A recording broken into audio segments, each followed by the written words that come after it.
नमस्कार. मी ऋषी करत शेतकरी बंधूंनो, वन्य प्राण्यामुळे म्हणजे डुक्कर असेल, हरिण असेल, वनगाय असेल, नीलगाय असेल, यामुळे जर तुमच्या शेती पिकाचं नुकसान झालं असेल, कापूस असेल, सोयाबीन असेल, ऊस असेल किंवा कोणतंही तुमचं शेती पीक असू द्या, त्या पिकाचं जर नुकसान झालं असेल तर त्यासाठी वन विभागाकडे तुम्ही ऑनलाईन पद्धतीने अर्ज करू शकता.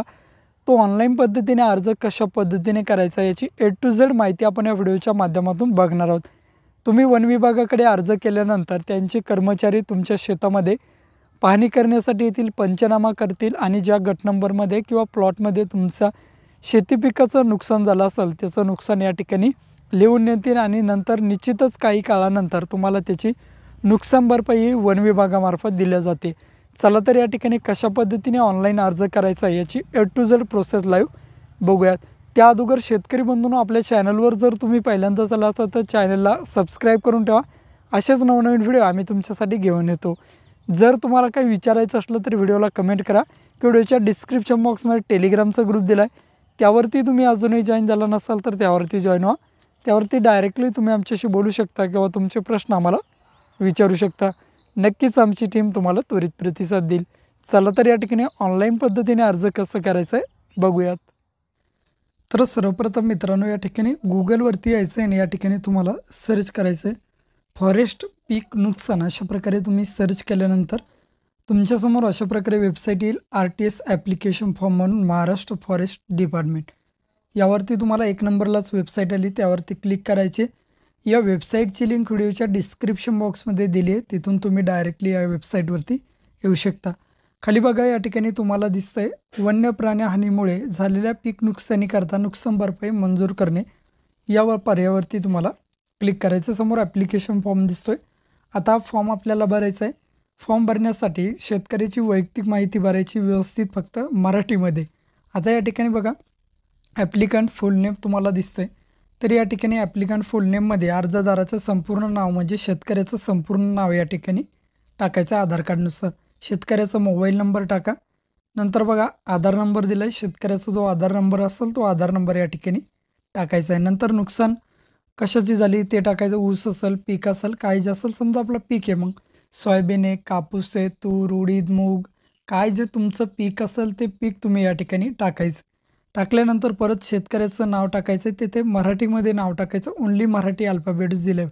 नंतर बघा, तुम्हाला विंग निवडायचं आहे, वाईल्ड लाईफ विंग आणि FD विंग. आता वाईल्ड लाईफ म्हणजेच काय, जर तुमच्या जमिनी जंगल क्षेत्राजवळ येत असेल तर तुम्ही वाईल्ड लाईफ निवडा आणि नसेल येत तर तुम्ही या ठिकाणी डायरेक्ट FD विंग निवडा. याचा काही फरक तर जास्त तुमच्या फॉर्मवरती पडत नाही. तर आपलं FD विंगमध्ये येत आहे. नंतर समोर बघा, तुमचा जिल्हा तुम्हाला निवडायचा आहे. जिल्हा निवडल्यानंतर या ठिकाणी तुम्हाला तुमचा तालुका निवडायचा आहे, तुमचा जो तहसील असेल ते. तर या ठिकाणी मी माझा तालुका निवडून घेतो. तालुका निवडल्यानंतर या ठिकाणी समजा रेंज ऑफिसर कोणतं आहे तुमचं, या ठिकाणी ते ऑफिस तुम्हाला या ठिकाणी निवडायचं आहे. तुमचं जे ऑफिस असेल ते ऑफिस निवडा आणि त्यामध्ये नंतर समोर तुम्हाला तुमचं गाव निवडायचं आहे. त्या ऑफिसच्या अंतर्गत तुमचं गाव येत असतं. आता एवढी माहिती इन्फॉर्मेशन भरायची. आता फक्त गावचे नाव दिसतं ते काहीच टाकायचं नाही, याला ब्लँक सोडायचं, नाही तर तुम्हाला समोर एक एरर येतो, त्याला सोडून द्या. नंतर बघा, या ठिकाणी ॲड्रेस आहे ना, त्या ठिकाणी राहणार कुठले, पोस्ट, तालुका, तुमचा जिल्हा, नंतर तुमचा पिनकोड टाकायचा. नंतर घटनेचा दिनांक, कोणत्या तारखेला तुमच्या वन्य प्राण्यामुळे नुकसान झालं आहे तर ती तारीख या ठिकाणी तुम्हाला टाकून द्यायची. बेसिक इन्फॉर्मेशन आहे, सर्व इन्फॉर्मेशन व्यवस्थित मी भरून घेतो. आता सर्व इन्फॉर्मेशन व्यवस्थित भरा. व्यवस्थित इन्फॉर्मेशन भरल्यानंतर आता टाकायची तुम्हाला शेतकऱ्याची बँक डिटेल्स. बँक डिटेल्स टाकण्यासाठी परत वरती या, बँकेचं नाव टाका. नंतर बघा, अकाउंट होल्डर नेम, शेतकऱ्याचा अकाउंट नंबर, नंतर या ठिकाणी IFSC कोड, शेतकऱ्याचं नाव, शेतकऱ्याचे IFSC कोड, बँक कोणती, तेवढी माहिती भरून घ्या. नंतर खाली डॉक्युमेंट अपलोड करायचे PDF फॉर्मॅटमध्ये. डॉक्युमेंट अपलोड करताना शेतकऱ्याचं पासबुक सर्वप्रथम अपलोड करा. नंतर आधार कार्ड फ्रंट आणि बॅक साईड दोन्ही साईडसुद्धा शेतकऱ्याच्या आधार कार्डच्या अपलोड करा. आता एक NOC कुठे भेटेल तर व्हिडिओच्या डिस्क्रिप्शन बॉक्समध्ये टेलिग्राम ग्रुपलासुद्धा दिली.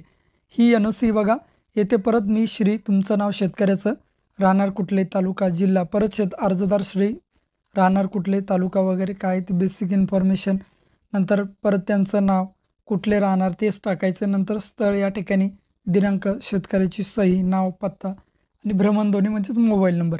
बेसिक या ठिकाणी तुम्ही ते NOC भरून द्यायची, बस फक्त फॉर्मॅलिटीसाठी. नंतर बघा, खाली या ठिकाणी तुम्हाला अपलोड करायच्या तुमच्या सातबारा. नंतर 7/12 अपलोड केल्यानंतर कॅप्चा कोड दिसतोय, हा कॅप्चा कोड या ठिकाणी टाकायचा आहे आणि तुम्हाला सबमिट पर्यायावरती क्लिक करायचं. मी सर्व माहिती व्यवस्थित भरून घेतो आणि सबमिट करू. सबमिट केल्यानंतर आता काय करायचं आहे, तुमचा फॉर्म व्यवस्थित चेकआउट करून घ्यायचा. व्यवस्थित भरला आहे का, तुमचं नाव असेल, शेती पीक वगैरे सर्व इन्फॉर्मेशन या ठिकाणी या फॉर्ममध्ये आता आली आहे. समोर PDF सुद्धा आपण जे अपलोड केला ते दिसत आहेत. प्रिंट फॉर्मवरती क्लिक करायचं आहे. तुम्हाला ही प्रिंट डाउनलोड करून वन विभागाकडे